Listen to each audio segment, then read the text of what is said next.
तो विंडोज़ 11 की update finally available हो चुकी है, जिसे कि माइक्रोसॉफ्ट ने 2 दिन पहले यानी कि 5 अक्टूबर को रिलीज़ किया है। और अगर किसी को लग रहा है कि ये पहले से ही अवेलेबल है, तो मैं ये क्लियर कर दूँ कि पहले से जो अवेलेबल थे वो डेवलपर प्रीव्यूज़ और बीटा अपडेट्स थी, जिनमें कि कुछ बग्स भी थे और कुछ क्रैशेस भी हो रहे थे।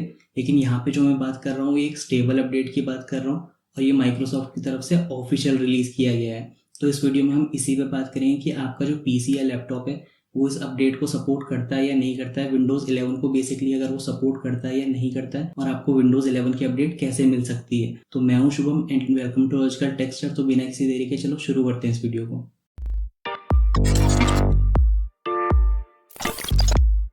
तो विंडोज़ 11 में नया सेंटर्ड स्टार्ट मेन्यू है, टास्क बार है, राउंडेड कॉर्नर्स हैं, न्यू आइकन्स हैं, न्यू विजेट्स हैं, लाइव टाइल्स यहाँ पे ख़त्म कर दी गई हैं, कुछ नई नई चीज़ें इसमें डाली गई है। तो लुक एंड फील काफ़ी ज़्यादा नया कर दिया गया है। तो ये सारी चीज़ें वैसे मैं आपको बता के बोर नहीं करने वाला हूँ। आई नो ये ऑलरेडी काफ़ी सारे लोगों को पता होगा पहले से, लेकिन जिनको नहीं पता था उनके लिए मैंने ये क्लियर कर दिया है। तो सीधे सीधे बात कर लेते हैं कि ये अपडेट आपको कैसे मिल सकती है। कैसे ये अपडेट आपको मिल सकती है, ये जानने से पहले आपको ये जानना ज़रूरी होगा कि आपका जो सीपीयू है वो उसको सपोर्ट करता है या नहीं करता है। ये काफ़ी इंपॉर्टेंट फैक्टर है इसमें। तो शुरुआत में माइक्रोसॉफ्ट ने ये क्लियर कर दिया था कि कुछ मिनिमम रिक्वायरमेंट्स है जो कि आपके पीसी या लैपटॉप में होनी चाहिए, कॉन्फ़िगरेशन ऐसा होना चाहिए, तभी वो विंडोज़ 11 को सपोर्ट कर पाएगा। और इसमें कुछ मिनिमम रिक्वायरमेंट्स के कुछ फीचर्स यहाँ पे डाले गए थे। और ये विंडोज़ 7 की अपडेट के बाद शायद पहली बार ऐसा हुआ था कि हार्डवेयर रिक्वायरमेंट्स के फीचर्स को ऐड किया गया है, यहाँ पे इनको एक्सीड किया गया है। बेसिकली कुछ यहाँ पे सिंपल बेसिक रिक्वायरमेंट्स ही, जैसे कि आपकी मिनिमम 4 GB की रैम होनी चाहिए, 64 GB की स्टोरेज होनी चाहिए, और आपका जो सीपीयू है वो 1 GHz पे क्लॉक स्पीड उसकी होनी चाहिए मिनिमम टू मिनिमम। इसके अलावा यहाँ पे कुछ ऐसी चीज़ें थी जिनमें शायद कुछ यूज़र्स को कॉम्प्लिकेशंस हो रही थी समझने में, जैसे कि यहाँ पे टीपीएम क्या है या फिर सिक्योर बूट क्या है, यूईएफआई वगैरह। लोगों को ये सारी चीज़ें समझ में आने में थोड़ी सी प्रॉब्लम हो रही थी। लेकिन मैं यहाँ पे क्लियर सिंपल से वे में बता दूँ आपको कि इन रिक्वायरमेंट्स को एक बार के लिए आप साइड में रख दो और क्लियरली आप अपने सीपीयू को देखो। आपका सीपीयू इंटेल का है या एएमडी का है, या फिर अगर आपका सीपीयू स्नैपड्रैगन का है, डिपेंडिंग अगर आप क्रोमबुक्स यूज़ कर रहे हो तो अगर आपका सीपीयू इन 3 ब्रांड्स का है, जो कि ऑब्वियसली हो गई इन 3 में से किसी ना किसी का, मोस्टली सारे इंटेल या फिर एएमडी के यूजर्स होते हैं। तो यहाँ पे अगर मैं क्लियर इनको बताऊं, तो अगर आपके पास इंटेल के सीपीयूज हैं तो इंटेल के यहाँ पे अगर आपके पास 8th जेन या फिर उसके बाद के सीपीयूज हैं तो वो सारे के सारे ऑलमोस्ट यहाँ पे सपोर्ट करेंगे। क्योंकि ऑब्वियस सी बात है कि इंटेल के 8th जेन के बाद जितने भी सीपीयूज आए हैं उनमें सारी की सारी रिक्वायरमेंट्स वो ऑलरेडी फिल करते हैं। इंटेल की 7th जेन में से सिर्फ एक सीपीयू को यहाँ पे सपोर्टेड सीपीयूज की लिस्ट में जगह मिली थी, जो कि i7-77820HQ था। इसके अलावा अगर आपके पास AMD का सीपीयू है तो यहाँ पे आपको AMD के सीपीयू में उसके आर्किटेक्चर की जनरेशन को चेक करना है। अगर आपका जो AMD का सीपीयू है उसकी जो आर्किटेक्चर है वो Gen 2 बेस्ड है मिनिमम, या फिर उससे ऊपर की है, तो ये आपका जो सीपीयू है वो विंडोज़ 11 को सपोर्ट कर लेगा। तो अगर आपके पास AMD का सीपीयू, तो मैं यहाँ पे क्लियर कर दूँ कि कुछ लोगों को कन्फ्यूजन हो सकता है उसकी सीपीयू की जनरेशन को लेके और उसके आर्किटेक्चर की जनरेशन को लेके।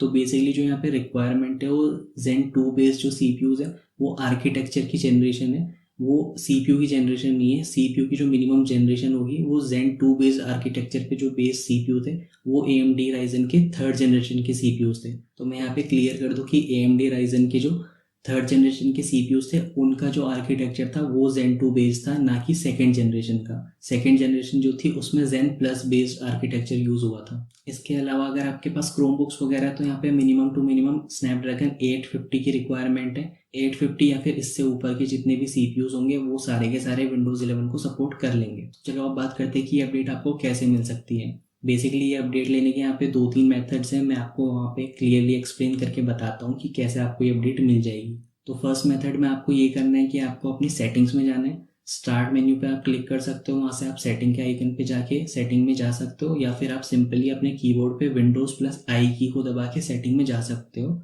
सेटिंग में जाने के बाद आपको यहाँ पे अपडेट एंड सिक्योरिटी में जाना है, और अपडेट एंड सिक्योरिटी में जाके आपको अगर अवेलेबल होगी आपके डिवाइस के लिए तो यहाँ पे आपको अपडेट शो हो जाएगी। जैसे कि मैं अपने पीसी में यहाँ पे देखता हूँ, तो यहाँ पे मैं जैसे ही चेक करता हूँ अपडेट एंड सिक्योरिटी में, तो यहाँ पे क्लियरली शो कर देता है कि यहाँ पे अपडेट अवेलेबल है, लेकिन मेरा जो सीपीयू है वो इसको सपोर्ट नहीं करता है।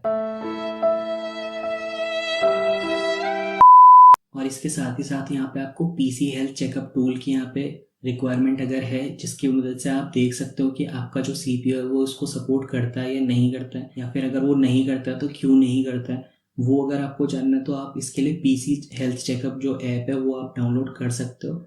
यहाँ पे आपको लिंक इसकी मिल रही है, मैं डिस्क्रिप्शन में भी इसकी लिंक दे दूंगा, वहाँ पे जाके आप इसको देख सकते हो। जैसे मैं इस लिंक पे क्लिक करता हूँ तो ये मेरे को माइक्रोसॉफ्ट की साइट पे रीडायरेक्ट कर देता है। यहाँ पे इसकी मिनिमम रिक्वायरमेंट्स यहाँ पे मेंशन है, आप इसको देख सकते हो, पढ़ सकते हो इसे। लेकिन मैं आपको इसको इंस्टॉल करके यहाँ पे दिखाता हूँ। तो जैसे आपको ये इंस्टॉल करना है, और इंस्टॉल करने का काफ़ी सिंपल सा ही प्रोसेस है। इंस्टॉल करने में आपको ज़्यादा प्रॉब्लम होगी नहीं, आप इसको आराम से इंस्टॉल कर लोगे।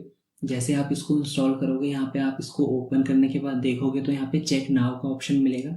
चेक नाउ पे जैसे आप क्लिक करोगे उसके बाद आपको ये बता देगा कि आपका जो पीसी है वो सपोर्ट करता है विंडोज़ 11 को या नहीं करता है।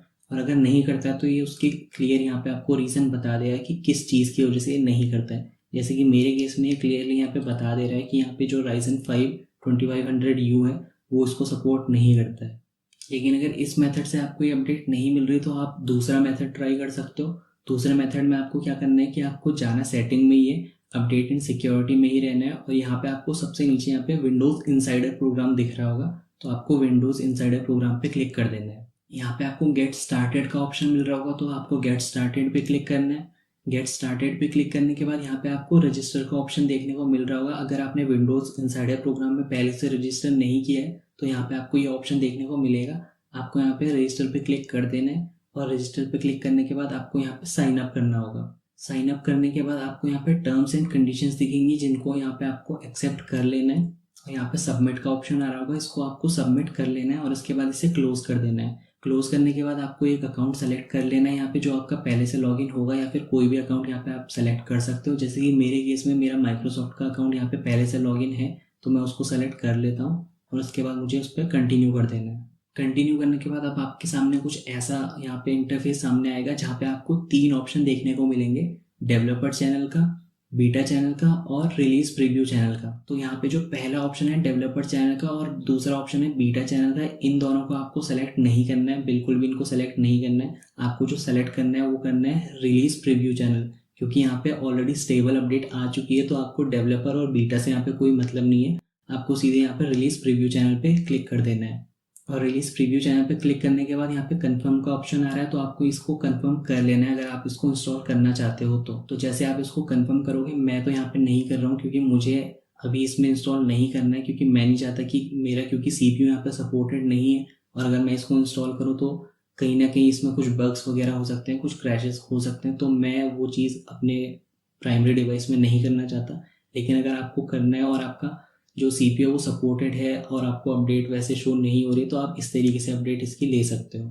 तो आपको इसको कंफर्म कर लेना है। कंफर्म करने के बाद यहाँ पे रीबूट होगा आपका PC, तो उसको रीबूट कर लेना है। और जैसे ये रीबूट होगा, रीबूट होने के बाद आप जब देखोगे वापस से सेटिंग में जाके चेक करोगे अपडेट एंड सिक्योरिटी में, तो आपको यहाँ पे अपडेट शो हो जाएगी विंडोज़ 11 की। तो यहाँ पे एक याद रखने वाली बात ये है कि अगर आप बीटा चैनल में पहले से एनरोल हो रखे हो तो आप उसको वहाँ पे से खुद को अनएनरोल कर सकते हो और आपको नॉर्मली अपडेट देखने को मिल जाएगी।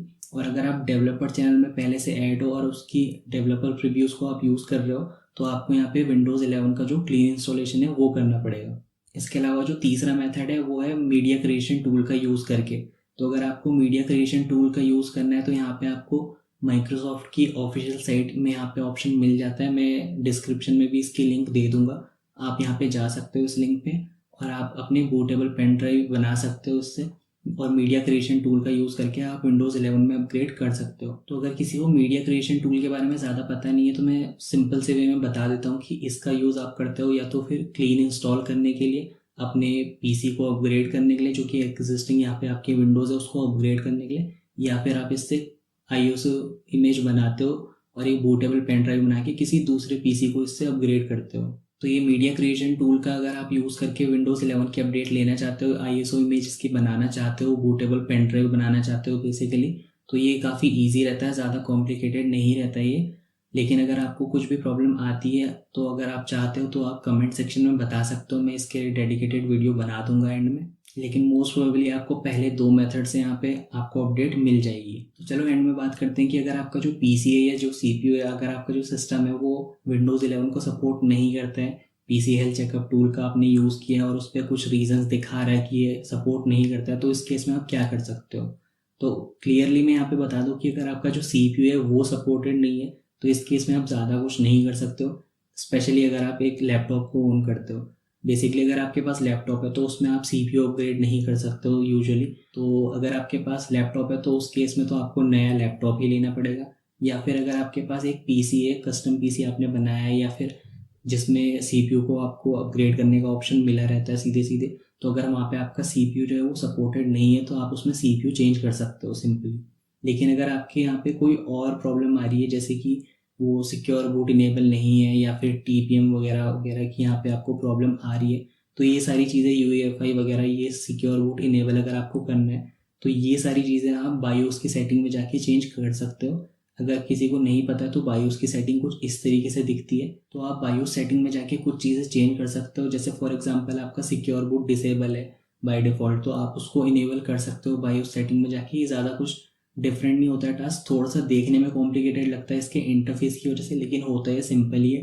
तो आप इन चीज़ों को ट्राई कर सकते हो अगर आपके उसमें पॉसिबल है तो ये चीज़ें आप ट्राई कर सकते हो। तो बस इस वीडियो को यहाँ पे ख़त्म करते हैं। आई होप कि आपको ये वीडियो पसंद आया होगा। अगर वीडियो अच्छा लगा तो प्लीज़ इसको लाइक कर देना और ज़्यादा से ज़्यादा इसको शेयर कर देना, और प्लीज़ चैनल को सब्सक्राइब करना मत भूलना। और मैं आपसे मिलता हूँ अगले वीडियो में, तब तक के लिए बाय।